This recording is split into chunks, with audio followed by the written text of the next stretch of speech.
मतलब बाबा साहब ने कहा है राजनीति अलग है, धम्म अलग है। तो जिनको राजनीति करनी है उन्हें राजनीति करनी चाहिए, उन्हें राजनीति में हमारा कद आगे बढ़ाना चाहिए। हमारा मतलब हमारे जो हक अधिकार हैं उनके लिए उन्हें राजनीति में लड़ना चाहिए, संसद में लड़ना चाहिए, विधानसभा में लड़ना चाहिए। लेकिन जो धम्म है, हमारे भिक्षुगण हैं, उनको धम्म का काम करना चाहिए।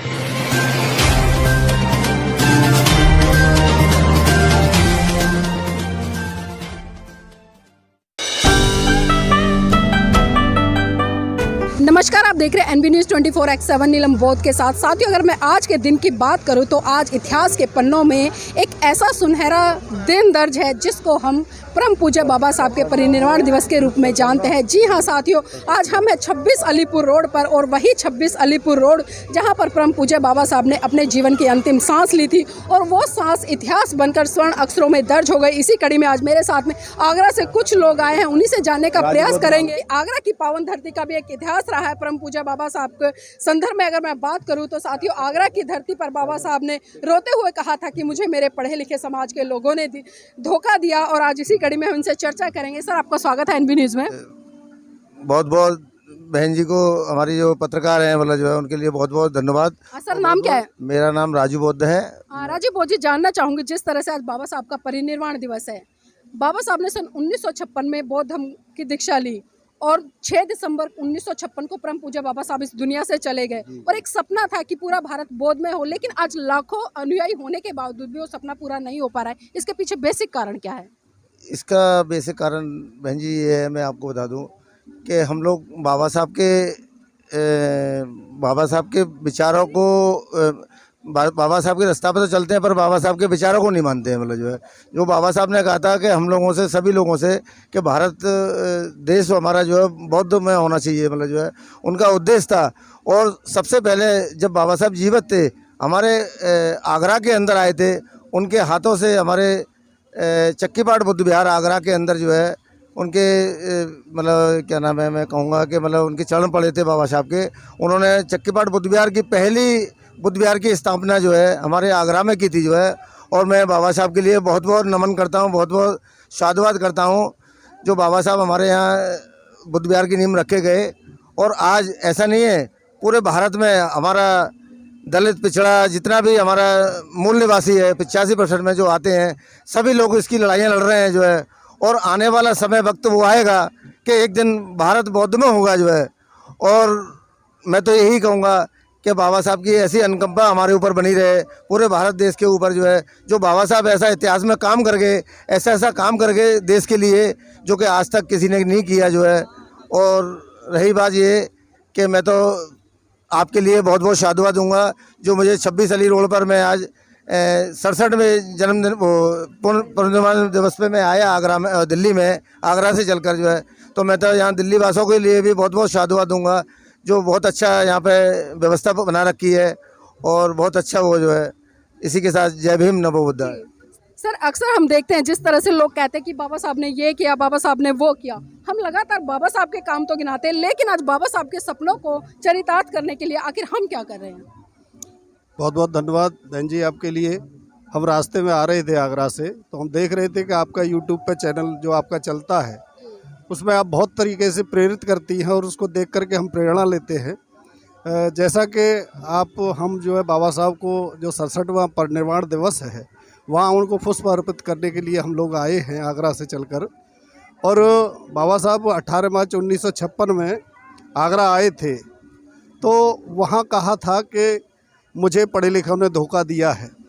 तो मैं आपको बता दूं, मैं जलग्राम उद्योग अधिकारी हूं, और हम पढ़े लिखे हैं, सभी जितने भी साथी लोग आए हैं पढ़े लिखे हैं।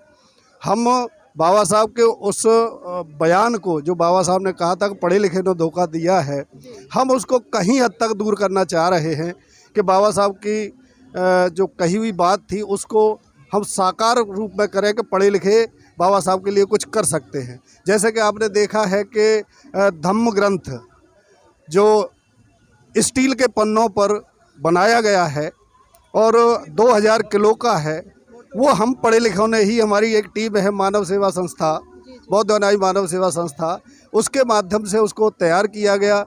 और 18 मार्च 2023 को वो आगरा में आ रहा है पुणे, और एक 17 मार्च को हमारा लगभग 25,000 लोगों के साथ में शांति मार्च निकलेगा बिजलीघर चक्कीपाट से। वहाँ से चल कर के सागंज त्रिलोक बौद्ध विहार पे समाप्त होगा।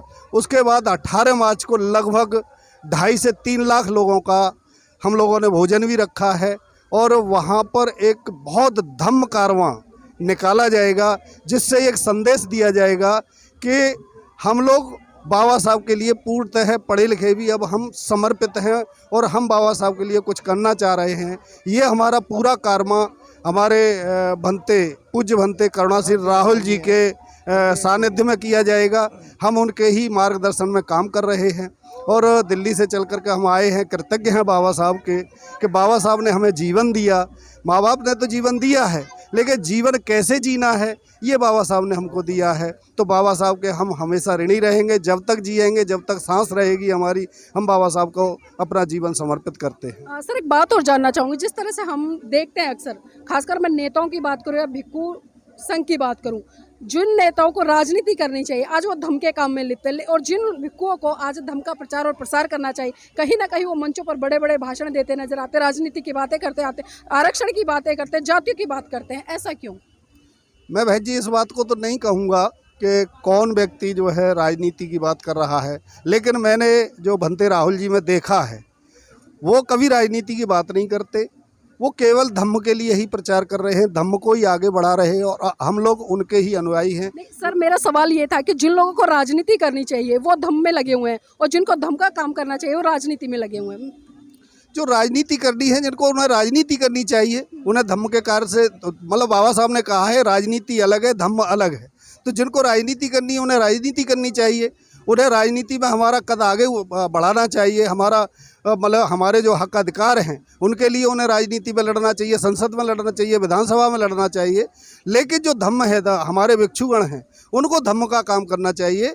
और वो जहां हम काम कर रहे हैं वो हमारा यही उद्देश्य है कि जिस धम्म के जहां जुड़े हुए हैं हम जो है धम्म के लिए काम करते हैं। और जब राजनीति की बात है तो हमारे जो धम्म के लिए काम करेगा, हमारी समाज के हक अधिकार की बात करेगा, उसको हम वोट दें। सर एक आखिरी सवाल, व्यक्ति धम्म का काम करता है तो राजनीति मजबूत होगी या राजनीति का काम करता है तो धम्म मजबूत होगा? देखिए, राजनीति का काम करेगा तो राजनीति मजबूत होगी और धम्म का काम करेगा तो धम्म मजबूत होगा। हमें आपको लगता नहीं है जिस तरह से आरएसएस ने पिछले काफ़ी सालों से धम्म में लगे रहे हैं, वो अपने हिंदू धर्म को फैला रहे हैं और उसी का नतीजा रहा कि वो 2014 से लेकर अब तक पूर्ण बहुमत के साथ सत्ता में काबिज है? देखिए बहन जी, उनके यहाँ क्या है कि शुरुआत में उनके समर्पित है वो लोग जो है अपने धर्म के लिए, पूरी धर्म के लिए पूरी तरीके से समर्पित है। उनके जो है मैंने सुना है कि 10,000 लोग पीएचडी जो शादी नहीं की है इन्होंने और वो धर्म के लिए लगे हुए हैं। लेकिन हमारे यहाँ क्या है, एक तो हमारे यहाँ कुछ साधनों की भी कमी है। हमारे यहाँ लोग रोज़ाना खाने कमाने वाले लोग हैं, वो इतना समय नहीं दे पाते। लेकिन मैं इतना विश्वास दिलाता हूँ आपको कि हम जितना आगे आए हैं वो तो देखिए 3,000 साल 5,000 साल से मतलब जो है उस तरीके का काम करते आ रहे हैं। हम कुछ ही समय में, आज आप यहाँ देख रही हैं और रामलीला ग्राउंड में भी बहुत जोरदार कार्यक्रम चल रहा है और हर जगह पर कार्यक्रम, आगरा में भी हम 2-3 जगह कार्यक्रम करने के बाद जब इधर आए हैं तो आप देख रही हैं कि हमारा भी धम्म आगे बढ़ रहा है और हमारा भी कारवां आगे बढ़ रहा है।